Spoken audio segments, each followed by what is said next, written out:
Hello, everybody. Welcome to Edge and Flow podcast. This is TJ Schwartz. I'm here with my co-host Lucas Burnley. Today, we're bringing to you a pretty cool topic, and that is why in the world did we name this podcast Edge and Flow? It's a little bit, I guess, cryptic, you might say, and so we thought it really allowed for a nice conversation about what that means. So, Lucas, do you remember the moment and the conversation that led to this name? I don't remember the specific moment, but I remember the context of the conversation, which was just us going back and forth with, probably like seeing as this is a knife centric podcast, at least at the outset, some names that kind of fit in. But it was a comment that you had made about one of your working processes, which is this idea of reaching the edge. And as I was listening to you talk about that, it kind of put into stark contrast one of the things that I really try to work towards, which is essentially reaching flow state. Um, and I'm not sure if there's a comparison between the two at this point, and I'm kind of excited to learn a little bit more about it, just to see, are they similar or are they like completely opposite methods of working? So Yeah, you guys are, I mean, this is a conversation. We haven't laid out a script. I mean, as with all of our conversations that you're going to hear on this podcast, like we only know tiny granules of what these two phrases mean to each other. And so we're going to explore them together and take you along for the ride. yeah, I'm super curious. So being that edge is the first part of the name, why don't you take it? Yeah, so getting to the edge is kind of a phrase that I put together really early, maybe even before I set out on my career, and something that I've kind of enjoyed telling people when they ask about how I got started and what motivated me and stuff, because I really was on a straight and narrow path and kind of just dove off into the middle of nowhere to most observers, that is the knife industry, and what that phrase means, get to the edge, is that, well, what I'll do is I'll paint a small metaphor for you. So if you were to take like some paint, an ounce of paint, and drop it onto a piece of white paper, you'd get a splat, right? And it would kind of just radiate out in varying distances all the way around. And the metaphor for me is that represents the the distances of human knowledge and understanding and creation into the unknown. And so in places like, let's say, cancer research, it would be one of those longest splats because so many thousands or millions and billions of man hours and dollars have been put into that far reaching aspect of human understanding. And another, one would be like space travel, like, billions, if not trillions of dollars invested in discovery on this front. And then in between those areas, there's areas that just they haven't been attacked with as much manpower or as much money or time as other areas.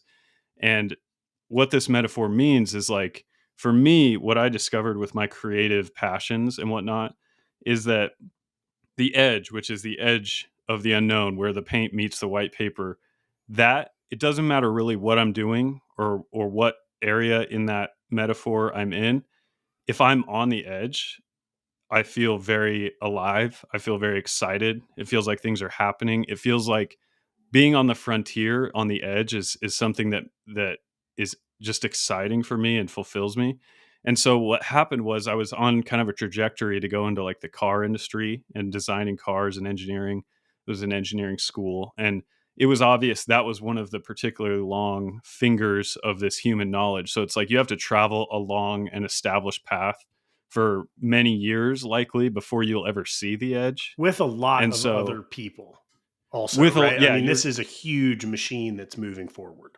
exactly, exactly. And so to be on the edge in some of these like highly developed parts of humanity and just like our economy, it just seemed like it would starve me from that feeling of being on the edge. And the knife industry caught my eye around this time because it felt like, looking at the industry, like it had the size and the economic value to like support a lifestyle and like support a family or a household or a business, but it also wasn't so enormous and so storied that like you could never find the edge or that you could never spend much time on the edge. And it just seemed like almost immediately I was like, well, what if you did this with a knife? And an example would be that no tool take apart knife, the Zaneta, which I was designing really early on, one of the first knives I designed.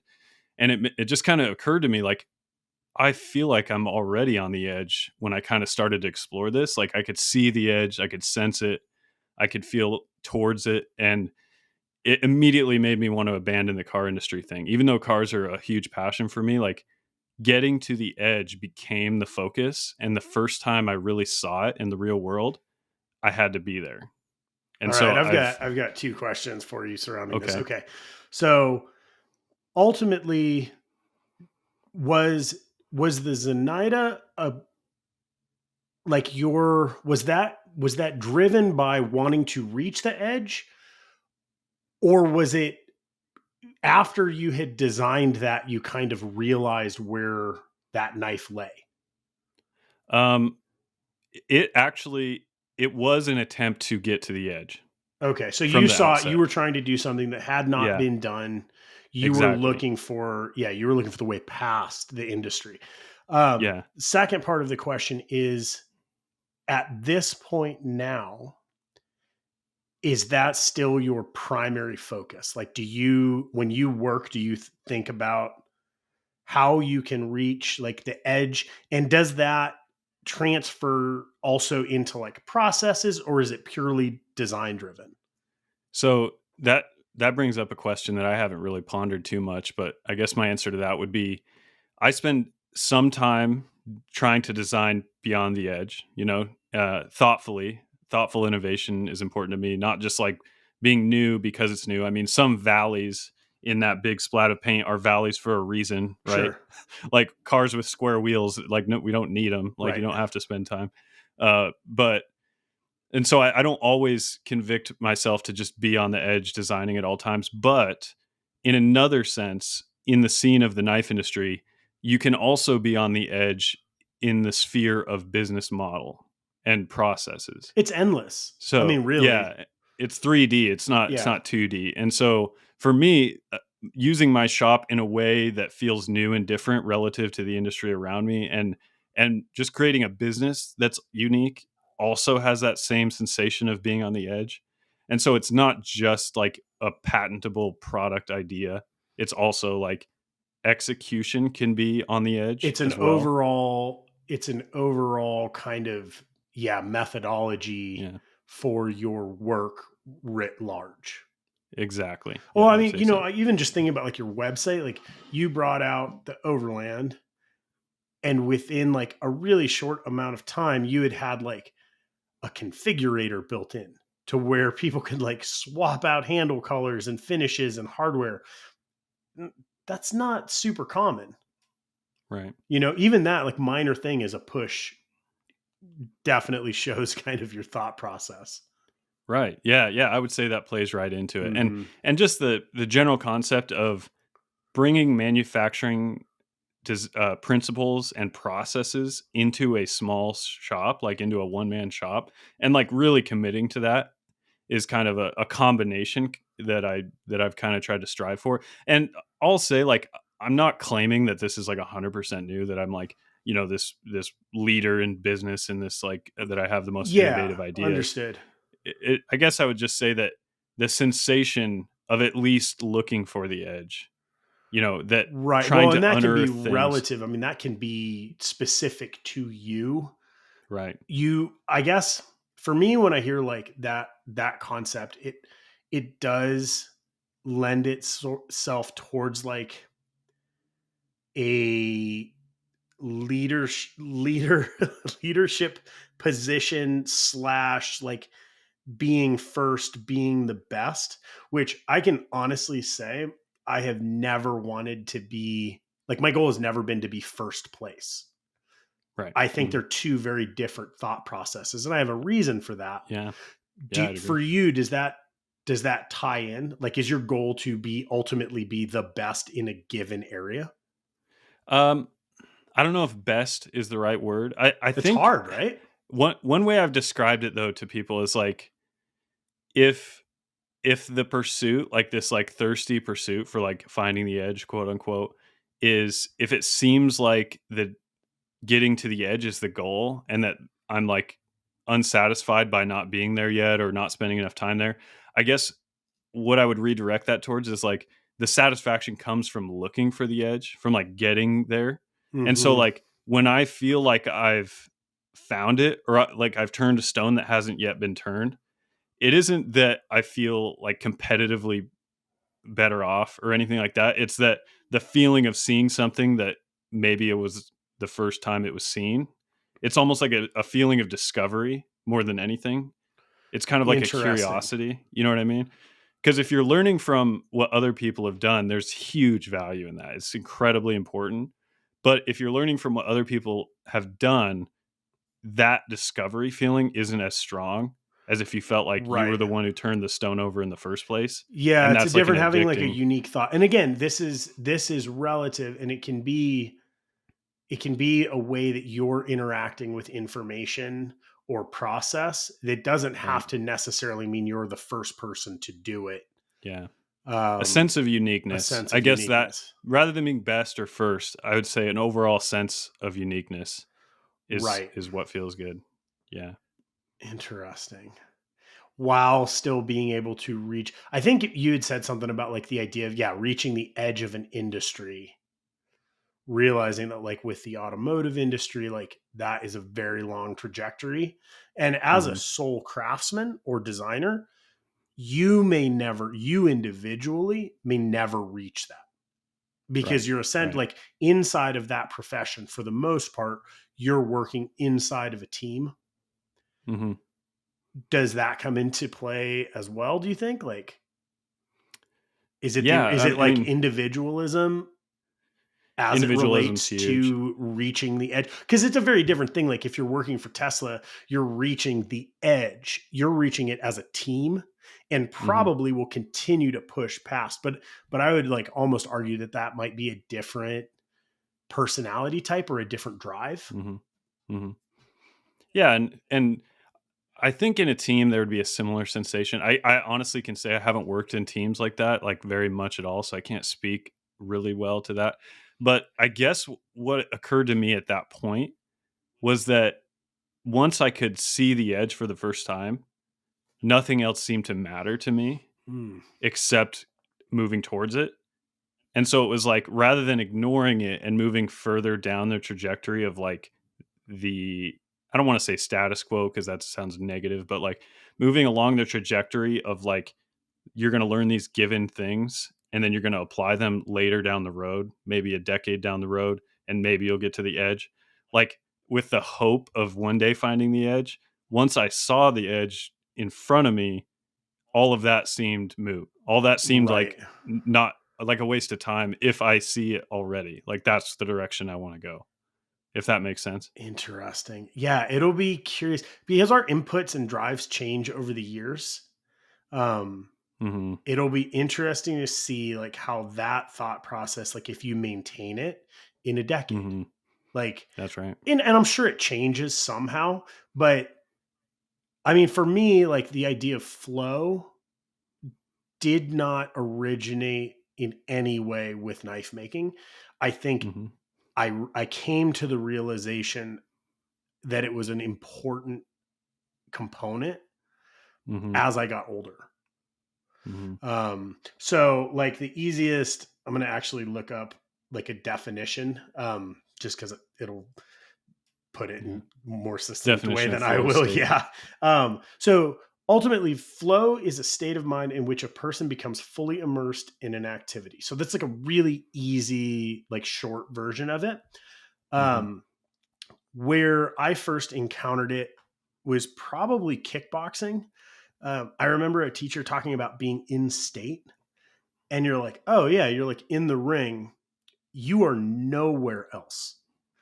You Mhm. physically cannot be, your mind can't be anywhere else, or like you're gonna get hurt, right?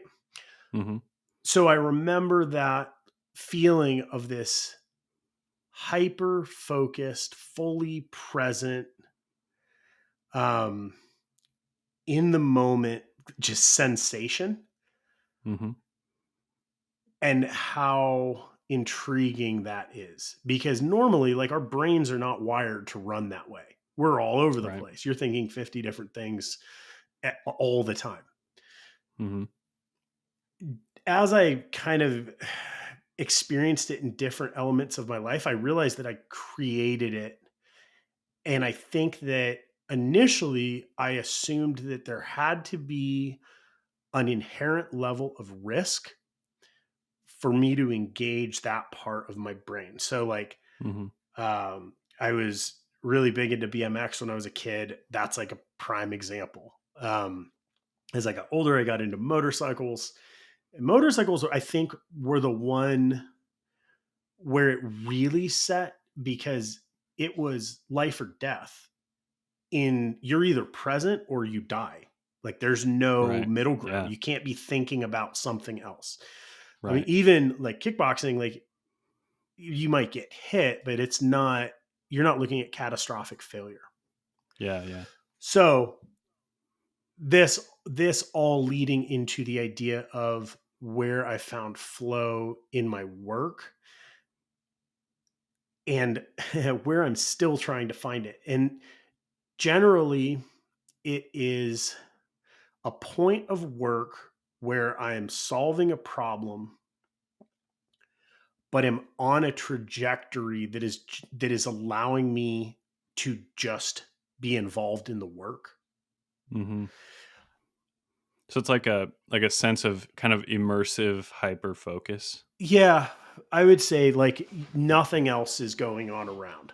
Right. You're not paying In it. the Yeah, zone. you're in the yeah, tons of different words to describe it, right? Like in the zone, Mhm. definitely this I think the same thought process. But yeah, it's just this hyper focused element of work that is, man, it is so satisfying Mhm. and like very addictive because it doesn't come with all forms of work.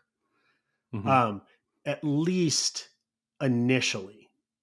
Right. I think that if you relate flow state to mindfulness practices, I think that you can achieve flow much more often in menial tasks. And so Right. running a business, like I'm not always getting to do exactly what I want to do at the most interesting level of that project. Right. For me, still being able to achieve flow state means that I Mhm. enjoy my work more. Mhm. And I think that my work is better for me overall. Fulfilling, yeah. It's fulfilling, right? Which is what So we want. exactly. No, I can relate to that. I definitely agree we're coming from different angles in that I haven't described that as like a pillar of what I'm trying to do, but Right. it's an experience I've had from time to time that the addiction factor Right. is so massive that it becomes something you pursue, Right. It's and the it's flow and it's a state. difficult one in a way because like you and I have talked a little bit about having we both have small kids at home right now.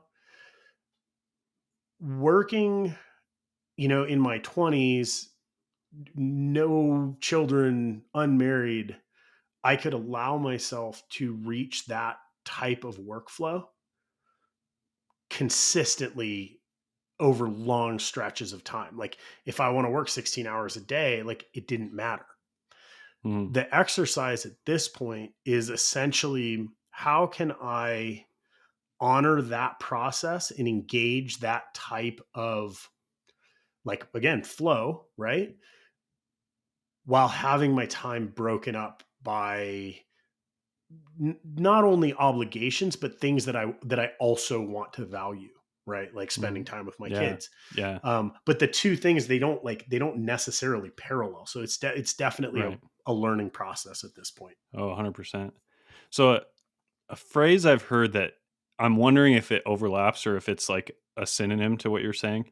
Tell me if this sounds like it. So I've heard someone describe the zone of proximal development. Have you heard that before? The zone of proximal development.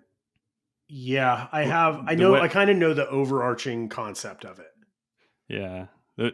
I guess I've heard it defined of like that zone you're describing, or maybe you're describing, is like when you're in a state where you've gone past your abilities enough to feel like you're learning, Right. but not so far that you're losing control. Right. And so it's like that your abilities plus 10%, Right. that's what you're attempting to do. And that's like the zone of proximal development and where your brain like becomes hyper focused. Maybe it's not the same exact thing. How Different. does that Yeah, sound I to you? think it's different because that would it's almost like if you're a race car driver or something, like you have a speed range that you can safely operate in. Mhm, Based on your skill, that is going to be exponentially greater than an average driver, right? mhm. So you at 90 is like a normal driver at 50, maybe, just like, you know, roughly something Right. like that. Yeah. I think the idea of the what is the term again? The proximal The zone of proximal development. zone of proximal development. I think it is relating towards like pushing the skill set past. Mhm. Um, which yeah, I think it's related, but I think that's more of an awareness of like your own personal limits as you progress past them, Right. right? Yeah, and I can see now as you're describing it, like, a difference in that the flow state you're describing doesn't necessarily entail being beyond your skill set or Exactly. necessarily, yeah, expanding that. Yeah, that I could see an overlap, but they're definitely different. Well, I think where I came at it originally, like this level of inherent risk, I thought it was the risk that was creating the focus and the flow, Mhm, which I think it's like a mechanical switch. When that exists, you have to be present. mhm. For me, the really interesting component of it is being able to create it in situations that are not inherently, dangerous. Yeah, yeah, yeah. It's a different thing. and I and see. I mean, as we get older and like our activities and kind of priorities change, like my goal at this point is to not put myself in some type of, dangerous situation routinely. Yeah, precariousness as a Yeah, matter of exactly. habit. And if it is, I mean, most of these things are calculated risk anyway. Mhm. But yeah, I don't know. I just, as you were just like kind of describing that process, I realized it's like it was so not maybe not alien, but I can honestly say it like never presented itself to me as like an Right. option. Well, and to me, it almost feels like getting to the edge is a conscious decision and a conscious process, and flow state is a more subconscious operation.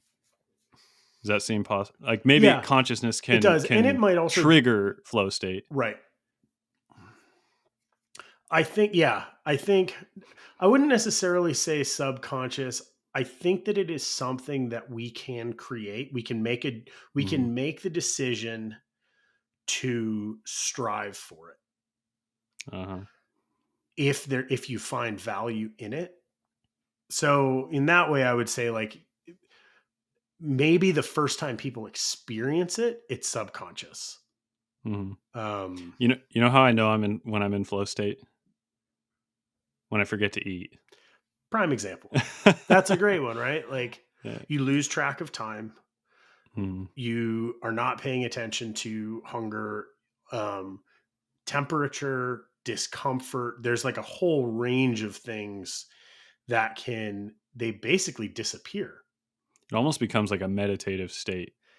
Not that I That know much about meditating, yeah, but but it feels that like I that. think that in I think that is very, very close to the mark. So if we Uh, look at we spend X amount of time working, if you can spend the majority of that time or a portion of that time fully present, fully engaged, like to me, that's invaluable.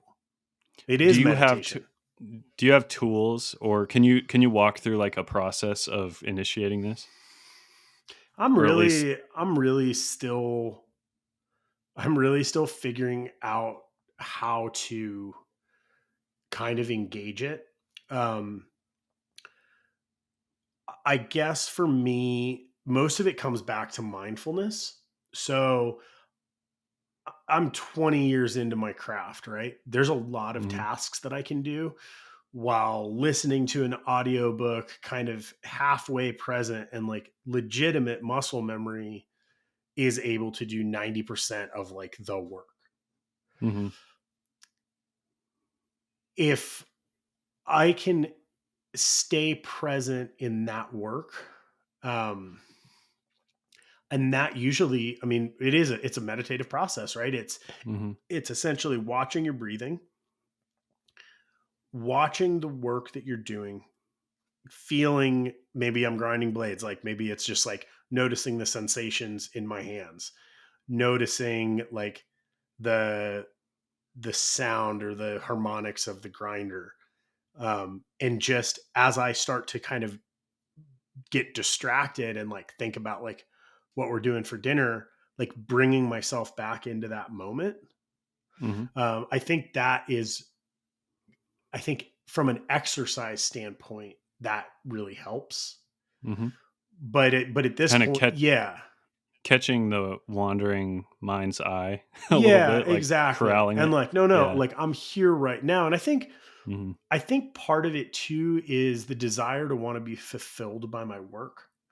And realizing that not all of the work that I do is inherently fulfilling from like a growth or development standpoint. Like nobody Mhm. tells you that, right? Like, Mhm. okay, we make things with our hands, we love the products that we make, but there is a point where you've done something so many times that, at least for me, like some of that luster kind of fades.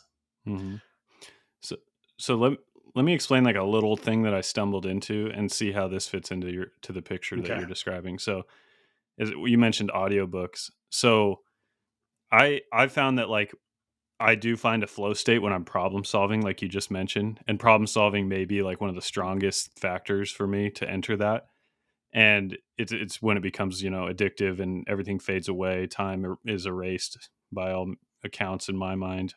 But I found that like if I go into a project, like for example, I was stoning blades and I got way behind on it because I was doing other things, and my machine mills the bevels and then I stone them. And if I stone them relatively at the rate that the machine is going and then mix it in with other work, like then it doesn't seem like a big project. But this time I didn't stone any of them until they were all machined. And so I had to sit down, like pull my big boy pants up and like just stone them all. Like I just had to sit, and I knew it was going to be basically 2 solid days of stoning. And I was like, what I kind of discovered, and I've kind of fallen towards this recently, is that I do have this need to almost to be learning, to expanding like my knowledge or Right. to be exploring.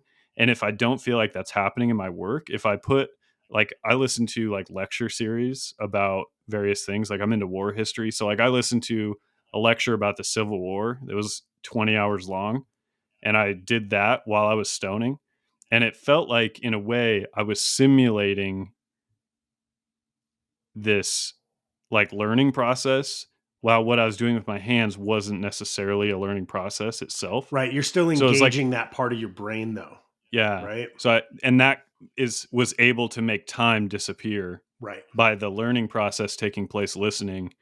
And then it made it feel like these 2 days of stoning was nothing. It like the day would end on the second day, and I was actually kind of bummed because I was like, now I got to, turn. There's also satisfaction in repetitive process. Like I always talk about the bandsaw as being Mm, one of those, for the inefficiency of like, compared to like water jet or like laser cutting blanks. There is something that is incredibly satisfying and like almost peaceful about bandsawing blanks.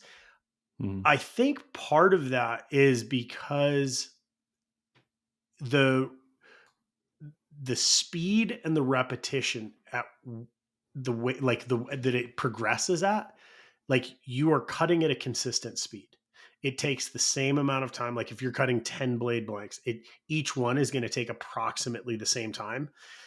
And it is not a task that is difficult from like a cognitive standpoint, but you still have to be present because it's a bandsaw. mm, And that, mhm, I mean, that's I guess the beauty of a lot of our work is that regardless of what you're doing, maybe there is some inherent level of risk. Like if you're in the shop, you have to be present.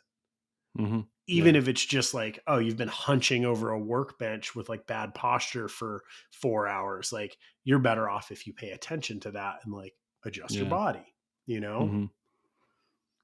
Yeah. So Yeah. would you describe, like, if you're using external inputs Mhm. like that, like it's almost like a simulation of flow state in order to like bridge you through stuff, would you say that's like a pure form of the flow state you're describing, or is it a less than perfect in your experience? You mean so if I'm trying to engage it?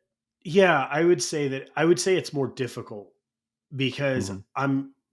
I think that we can all increase the amount of time that we are in flow state, but I think if you are at least at this point where I'm at with it, like for me to engage it is different than to just truly experience it. Mhm. Um yeah, man, it is really it's so enticing. Like design work, like sketching is another one like where after a little while like the ideas are kind of flowing and you're like your hands are warmed up and you're just there and like everything is as it should be. Mhm. You know, I think Oh yeah. I spend a decent amount of my time thinking about progress or what I'm going to do next or like where I want to be or like what I want to be doing. Mhm. And that's impractical. Like it's just purely Right. impractical. Like if Right. you're doing something, like the best place to want to be is there doing that Right. exact thing. Right.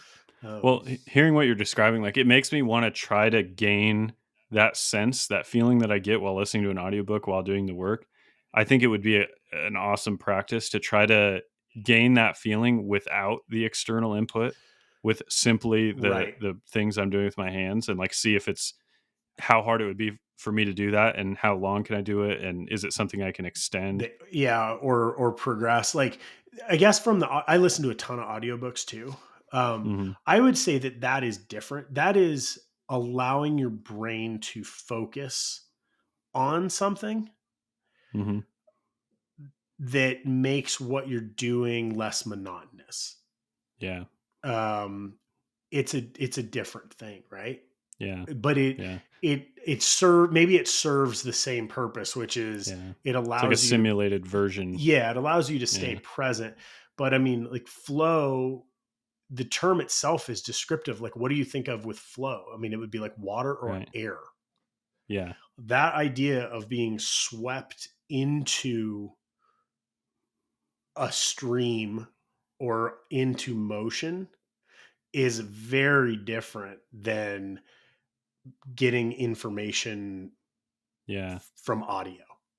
Yeah. No, I definitely agree with that because, for example, if I'm like setting up, like let's say I'm building a new fixture, I'm going to test a new program, I'm trying to do a new something with my CNC or anything else in the shop, I can't listen to an audiobook while I do that. Right. And I will say I enter flow state. And so I think that's probably the purest form of it is when you are problem solving on the tasks that are in front of you. And I, I think, yeah, I keep coming back to the thought that like when I'm having external input to like occupy my brain, maybe it's not the pure form that is like a goal in a lot of ways. Right. Well, and I guess it depends on what the goal is, Yeah. Right. right? Because I think in certain ways it is serving a similar it's serving a similar purpose. Hmm. Um, I think the first time I ever did that, and it wasn't an audiobook, but I had a job in high school where I worked for it was a contractor with the Forest Service, and there was a place that had been logged in the 70s. They clear cut it, everything grew back at the same height, and if people that know forestry know that's bad, that all the trees are the same height. So it had to be thinned, and all the trees are like less than 6 inches in diameter. And I wasn't old enough to run a chainsaw, so I had to stack the little trees right. in burn piles for a whole summer. And so I remember thinking like I got to figure something out. These days feel like they're like 60 hours long each, Right. and I just started like creating problems in my head or like stories or narratives and just like following them and like almost evaporating my like sense of presence on the task Oh and man. creating like a presence, like a something going on in my head that was totally Yeah, isolated, it's and you're then it making made your time own just movie. it's like a yeah, like a simulation again. And that's something I keep finding myself doing that seems to for me it feels more common that I do that, which may be a difference between you and I. Yeah, you and I think in general we're learning like we have different ways that we approach our work. Right. And Right. that is maybe I take it for granted or like I assume that other industries are different, but it Mm. with knives like you look at it and you're like we're making knives. Mhm. Our drives are the same. But like that couldn't be further from the truth, Right. you know? Yeah. Yeah, it's a I have conversation people ask me what I do when I talk about being a knife maker, and I can't really talk about it without being philosophical. And I Right. think some people kind of get like blown I don't know, It's like like a little too their woo their woo. brain kind of goes yeah, in weird places when they ask me like knife maker, "Oh, you probably, hit a hot piece of steel with a hammer on an Right. anvil." And I'm like, "Well, no." And I go into a philosophical conversation and it's like I don't know, I bring philosophy to everything, which is maybe a kind of a weird habit, but yeah, it's I find myself doing it and these conversations I think are really interesting to me for that reason is you have the same basis of like what you're doing with your hands and have a Right. different philosophical approach. Right. Uh, Well, I mean, maybe that's the comparison. I think that why you and I have these conversations on a regular basis is, mhm, I don't know if it's our like natural process is one of like curiosity. I would say between us, that's probably like the ties that bind. yeah. Like we're kind of seeking, and we're Mhm, curious. Um, and I think we both have a tendency to look at things from like a more philosophical standpoint. right. But with this, like, I never know where it's leading. Like right now, Mhm, you and I, the way that we're working is very different. Like you are looking at your work from, like you said, kind of a micro production standpoint. You are taking processes that lend themselves to doing efficient work at scale, mhm, and you're essentially making that function in your shop. Um, I've done that over the years, but I do less of it now. mhm, Um, but it's just an interesting kind of time period because I'm jumping around between running the CNC or like building stuff completely by hand or doing design work where I'm never even touching a physical product, and trying to find essentially my flow process in all of those. mhm. Right. Yeah. So if you're doing a repetitive process, and maybe this is putting too much value on like one concept, like if you're doing a series of knives and that series becomes a ongoing model, Mhm. is it that like are you seeking to find like the borders of that continually? And I guess it would look like the way that your efficiency or your process. So I think when you describe flow state in the way that you approach it, I think when I'm achieving that is when I'm designing the knife first and foremost, when I'm setting up CNC operations, when I am making the first handful of knives and working and solving all the problems that are involved in that, which could be months. You know what I mean? Like to get a Right. knife like fully refined the way I would like it to be. And the thing that I discovered is like once I feel like I'm on good footing where I can just start like actually doing what I would call volumes, albeit small volume. But once I'm in that motion of doing volume, like kind of turning what I've created into like a replicative type task, Hmm. that's where, in order to continue my state of motivation, is where I would, like I said, describe a desire to like simulate the flow state so that Right. I can remain in it. And so it's like I'll do all that work and then leave it, but continue to simulate it for like to contain that fulfillment and to continue to feel fulfilled. Right. And but for me, I had like the realization that comes to me is like I love reading books and whatnot, but I feel like I just don't have with kids and stuff a lot of time. Right. And so when I've achieved that point of like where it does become monotonous, I actually kind of savor it in some ways because I'm able now to do double time to Hmm. like bring something that I would normally have in like a period of like free time Right. Like and leisure. stack it on top of productivity. And so that is like what I like to go for and like what I like to achieve. That makes And sense. it's not something I've done in the past very well. It's like this era now where I'm like doing real volume. I've made some like strides in the ability to do that where I don't burn out because if I don't have creativity and like inspiration happening, I my motivation falls to zero like almost instantly. And it's been like a trait that's been like toxic to some of my like thing projects in the past of Sure. like as soon as it became monotonous, I couldn't keep doing it. Like it would just kill it. Yeah. But Well, and that simulative. there's in any profession, there's like the people that find the thing they like to do and they will do that for their entire career. I've Mhm, always been super intrigued by it as it relates to knife making because I don't understand it, right? mhm. Like Yeah. I would like to have more of the ability to work in that kind of way. Um, Mhm, it's interesting. I think looking, what did you say earlier? Okay, so the idea that as blades were coming out of the CNC and you were stoning them, that's like a super organic process, right? That's like mhm, one human scalable. Like this process happens, the next process, and it's happening in kind of real time.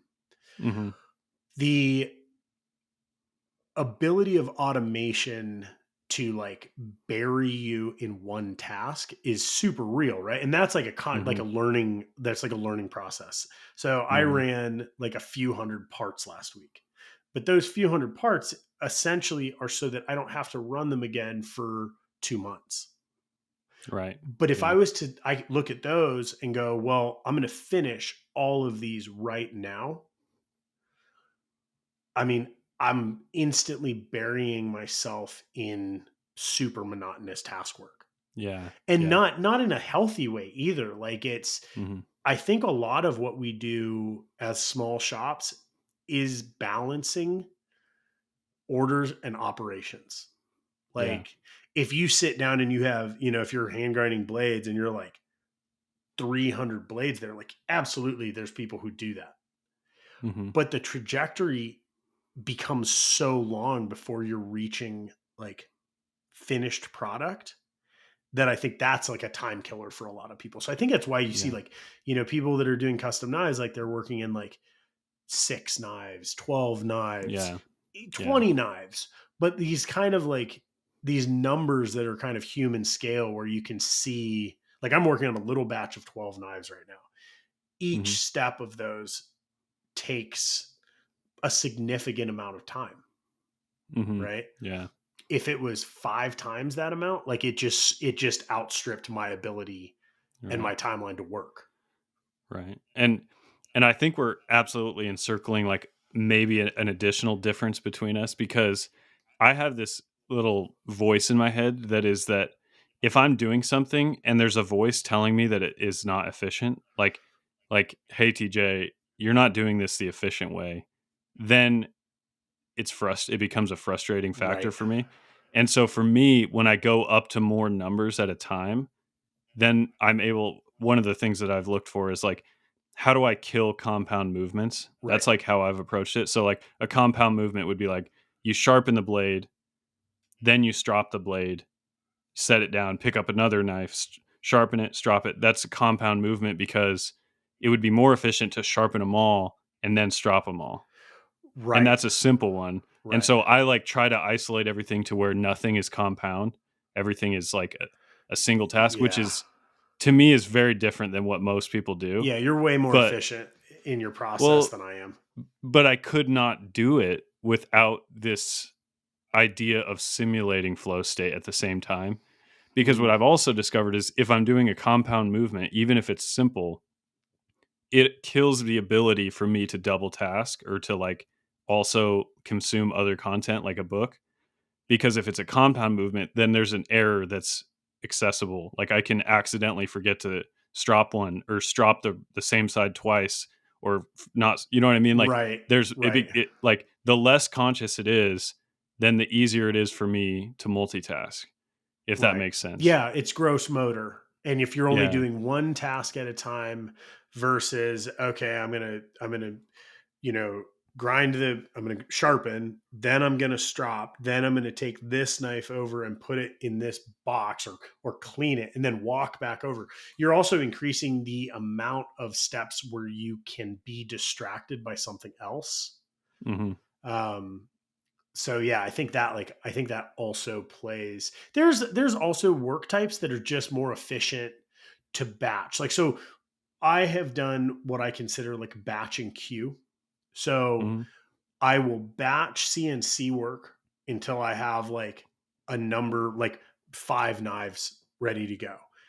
Mhm. Then I start to like I'll work on those knives for a while together, and then towards the end I might just be working on one knife. Like there's a point of Mhm. finish work where with my working methods it doesn't make sense to be doing a whole bunch at a time. Mhm. um and I think that like you and I talk a lot about this, like I'm trying to bring in elements of the way that you work, but I'm fighting like muscle memory of just years of doing everything like the way that I do it, Right. right? Yeah. Yeah, and my so the shop that I grew up in around my dad, he makes saddles, and he would be the polar opposite because he takes a saddle tree, which is like the wood part of the saddle, puts it on the stand, and he doesn't start another saddle until that saddle's shipped. So it's like there is everything That's is compound. And so yeah, I had a conversation with him like a week ago, and I said like I told him to get the same Bluetooth headphones that I had, noise canceling, and I was like, oh, how many audiobooks do you listen to every week? You know, just because he's a reader, fanatic reader, and he told me he's like I can't do it very much. Like I can't. It's too compound for what right. he's doing, Because and he's solving problems. That's yeah. with audiobooks for me, that's where the line is drawn. So I can't do CAD because I can either focus on what I'm doing or what I'm listening to. Hmm. Actually, I've got a question around that for you. I can't do anything involving numbers. So like I can't if I'm like setting up the CNC machine and like doing offsets or something, I can't have audio on in the background.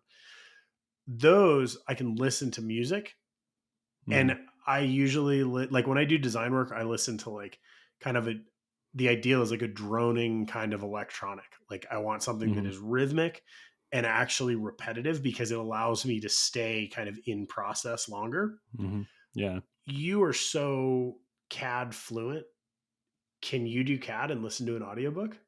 No. You still can't, No. even though it's If so native language to you. if I'll say this because in CAD, I don't do very much designing prior to CAD. Right. CAD is the design. Like I Right. don't really sketch that much on the knife before I put it in CAD. So in the CAD world, I am designing, and the CAD is only the medium for Right. doing so.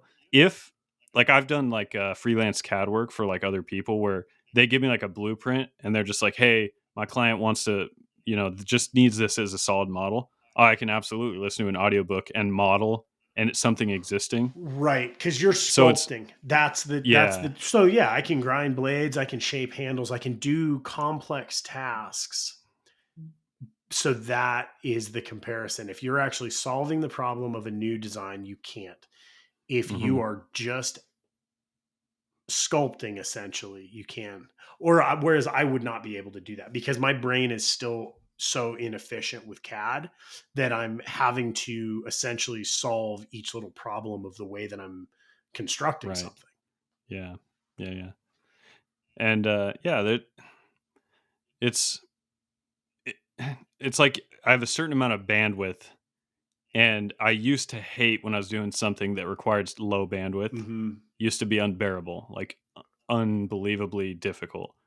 But the multitasking thing has made me wanna make me break complex tasks into the most low bandwidth operation it can be to allow for simulated flow state, Right. which I guess Simulated flow state, I guess that's something I never thought about, but now I'm starting to think like, wow, that kind of describes me. Like that kind of is what I've been doing, which I never really thought about. It almost makes sense because you're looking at it from like almost from an efficiency standpoint, and I feel like maybe Yeah. I'm looking at it from a more like emotional Yeah. standpoint. Yeah.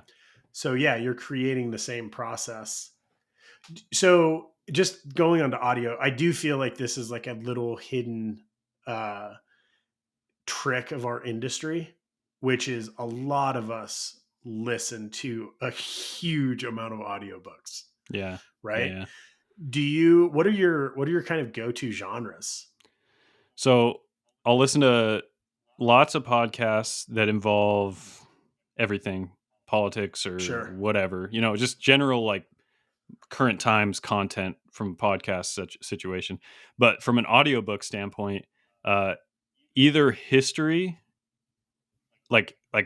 lectures about history, or historically context pieces, like books that were written historically. Okay. Like I just listened to George Orwell's 1984 Yeah, and fantastic. stuff like that, where it's not a history book, but it's historical Right, in the historical way. fiction. Yeah, yeah, Yeah.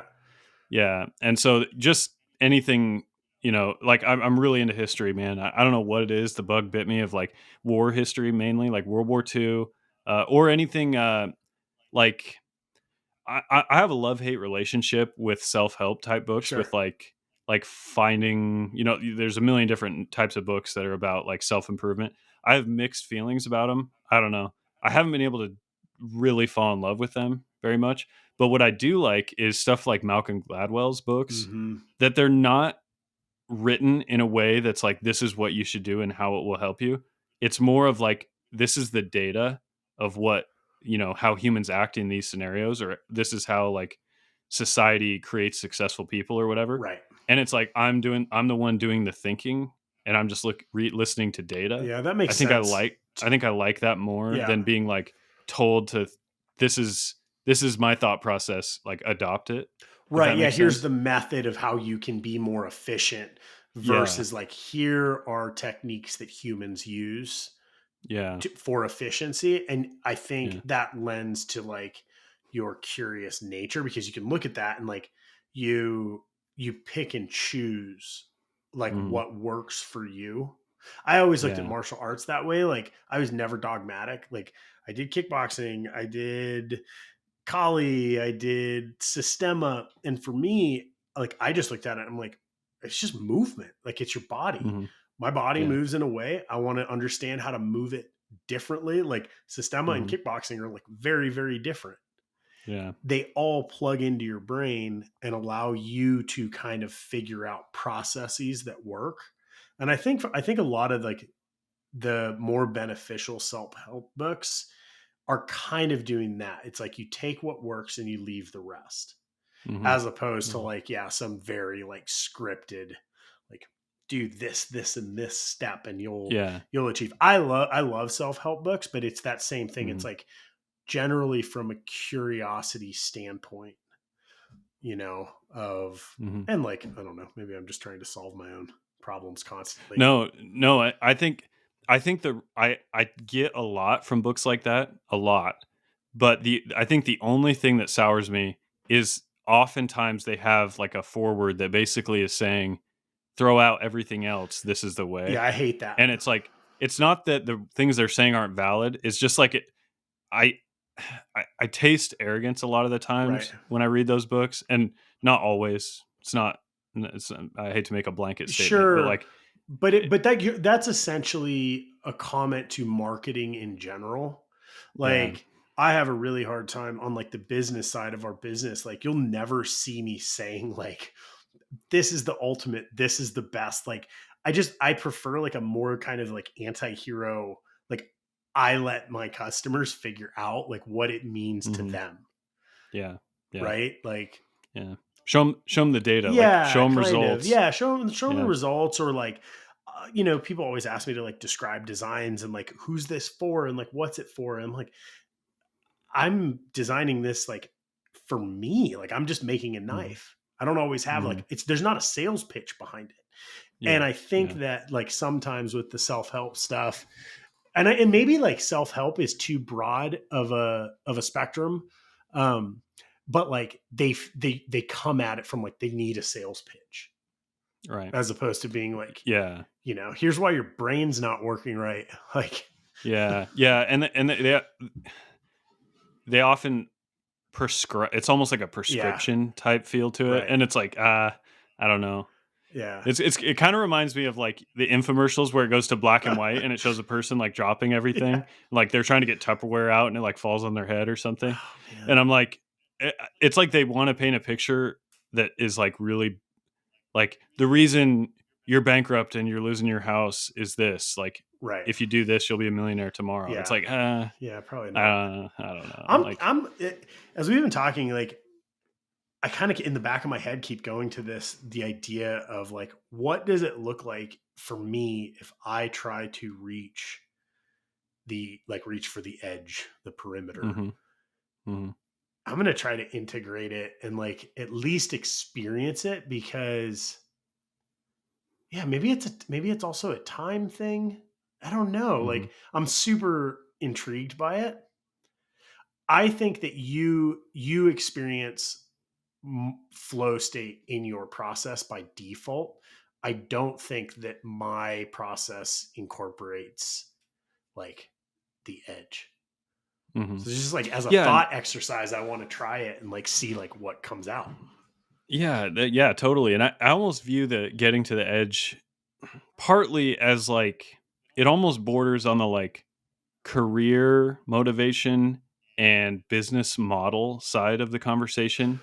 Not necessarily just like a state of conscious existence, more of like a like to find success. This is one thing that can help enlighten the path That's because interesting. if you're not following necessarily on one of these long paths, you can the areas of discovery occur more frequently, and that's how you find success, if that makes sense.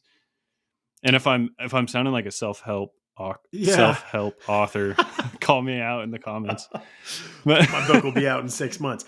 right. I'm actually gonna rewind it a little bit because I realize, man, there's so many different interactions like with what we do from the standpoint of like we're craftsmen, but we like I look at it and like we have our brand, right? I guess in certain ways I have tried to push to the edge of our industry with the way that I run aspects of my business. Mhm, Um that as soon as I had that kind of just little thought, I realized that like I do know what that feels like, but mhm, it doesn't come into the area where like the obvious side of work is, which is like, oh, knife maker, knife designer. mhm, It is funny, like a weird one that popped up recently was one of my designs with CRKT made it into Huckberry. mhm. That feels like it's like this. It happened around a conversation. There was a goal. Huckberry is not like a brand that is in our industry. Mhm, It's related though. And so mhm. from like a community standpoint, it actually is reaching the edge because all of a sudden, Yeah, like, friends, cousins are like, hey, do you know that guy Lucas? And you're like, you have zero interest in knives. Like, you're reaching the edge of yeah. like this border. As an onlooker from what you're doing, like, I think you've been a industry leader in getting to the edge from a marketing and brand Right. presence standpoint, which is, like we said earlier, it's another level that's different than necessarily like the knife design, like inventing some patentable something or other. Right. Like it's a getting to the edge of what the brand looks like from the outside. You know what I mean? Like a uniqueness to it. And That's interesting. I guess I would regress real quick, like the get to the edge framing. I think when I say that, like I think the people that I would most like to share that with is like there's young people and myself included. It's like there's this point in your life where like your compass is spinning, like the direction that you want to go seems like it changes on a daily basis. Like people just coming out of high school or whatever, like just haven't found like they were super motivated, hardworking, but which direction Yeah, am I almost going to like go? too many options or not enough options. It like either Yeah. one can create that spin. Yeah, and I think that there's this kind of sense that it's like just follow if your compass is spinning, there's like society would tell you follow one of these long fingers of human knowledge and just keep following it. Mhm. And like that'll be how you guide your compass. And I guess how I would describe it is like don't point your compass like artificially towards where people have already gone because it's spinning and you don't know where to point it, like rather aim where there's a gap. Right, where Does that make sense? it's the less traveled path. Exactly, exactly. And there's a lot of ways to describe that, but I think once you've arrived at a place where you feel like you're on the edge, like then your compass starts to become secure in the right direction and you have motivation and drive. And so the conversation for me about getting to the edge, like it doesn't apply to my day to day or even like month to month or year to year. Understood. But for me to find what to do with myself at that young, like formative age, getting to the edge was like how I straightened my compass out in that like young age of like just spinning my head around, Right. and if I hadn't done that, if I hadn't, thought about getting to the edge, I would have stayed in a direction that just like society was kind of establishing for me of like engineering school, get your engineering, degree, get your engineering first job, and then, like it's like society wants to point you that direction because it's like a known quantity. But Right. the Oh, edge is that is, just we it's are now you're really bordering on like self-help. Which right, but right, right. that's the fun thing about these conversations. Like a lot of times I think we're putting we're putting these terms in place to kind of help us make sense of our own drive and goals. Hmm. Um yeah, man, it is I guess that makes a lo- makes a difference because I mean if you look at just the knife industry in general, it's a non-traditional career path. Hmm. But like it's a fully viable one. How Hmm. many other parallels to the knife industry are there where it's like it's not 180 degrees from like the path traveled, it's like 10 degrees off from that. Where like this is the Hmm. trajectory you're on, these are the skills you have, this is what maybe what you're going into school for. What is the unique opportunity that is just like one side street up? Yeah, totally. And I think I'm risking kind of a weird diversion, but like I got the sense I loved college. I felt like I was pretty good at it. I didn't dislike it at all. But it seems like academia is really good at creating blind spots on people for those valleys where they could possibly go find success. Sure, I could see that. And it felt to me like when I decided to depart, I mean, I literally dropped out of school and just did that. And I was like, well, and people didn't understand exactly why I was doing it. And I was like, well, the reason I'm in academia is so I can get to the edge. And yes, I found the edge already. So why would I continue in school? And it seemed like a lot of people didn't understand what I meant by that, I guess. And it Right. seemed like why it just seemed weird that academia wanted me to go in a direction In that a was away known in a known from yeah, it's probably a whole of different podcast. yeah, What did yeah. your dad think when you did that? My dad went to Boise State University. He went for 3 semesters, dropped out. I went to Boise State for 4 semesters, dropped out. So I beat him. I went to the university, no, CNM, Central New Mexico College, Yeah. for one semester. Man.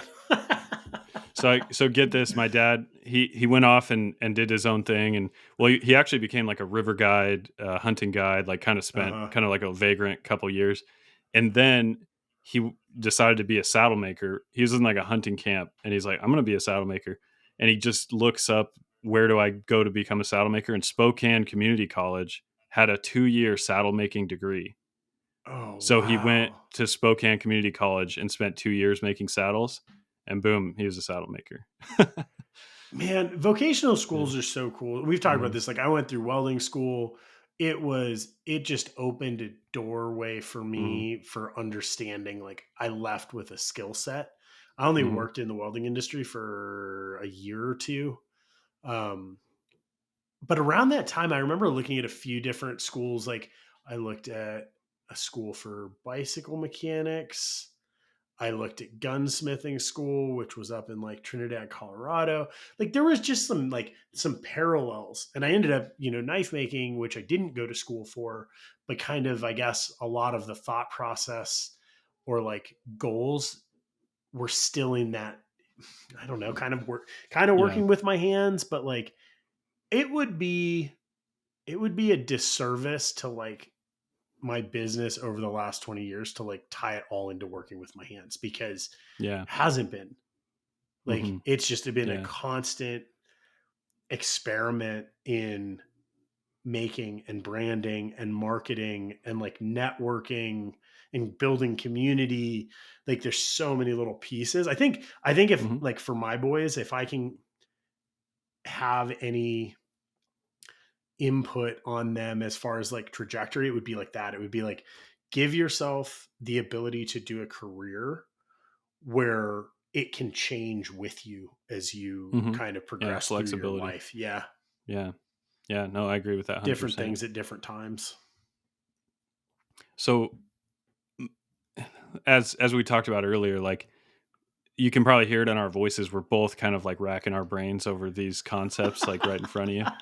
But one of the things I kind of am thinking is, like, being on the edge or get moving towards the edge while employing flow state principles, Right.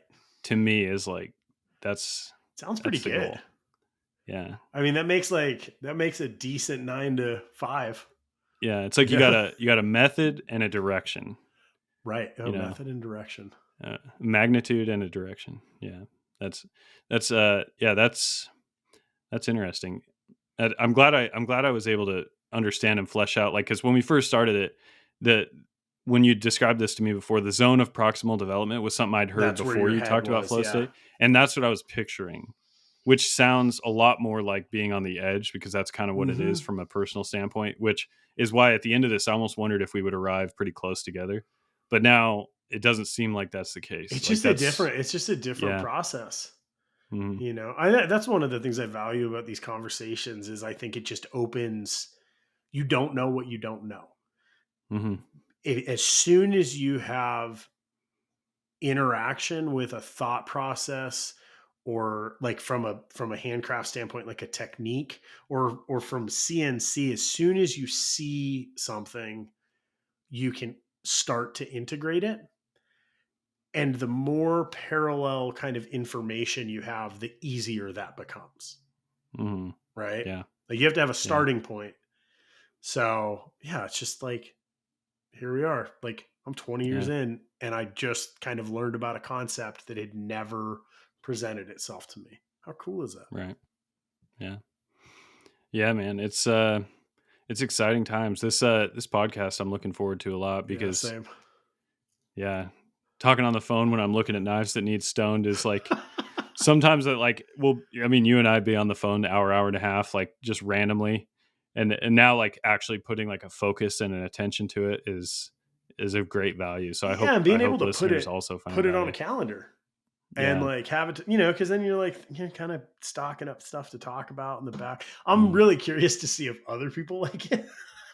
Yeah. So yeah, we Right. hope you guys like it. Yeah. Let us know if If you there's guys anything you want to, if you guys have questions or like, we should do like a Q&A at some point. yeah. Which yeah, that brings us to yeah, that conversation we had earlier. We would love to see as many questions as you guys can muster in the comment section. I think this is a thread we want to kind of continue because we do want to have like an interactive aspect to what we're doing here. We also And just want to have so stuff to talk about that's interesting. e- So exactly. Yeah, feed us some information that we can babble about, you know. yeah, I think that's But actually, yeah. that's a great ask. Yeah, totally. Well, everybody, getting to the edge and achieving flow state when mixed together becomes Edge and Flow There podcast. you go. So here we are. We hope you guys stick with us. More to come. More to come. Take it easy, guys. Be well. Have a good one.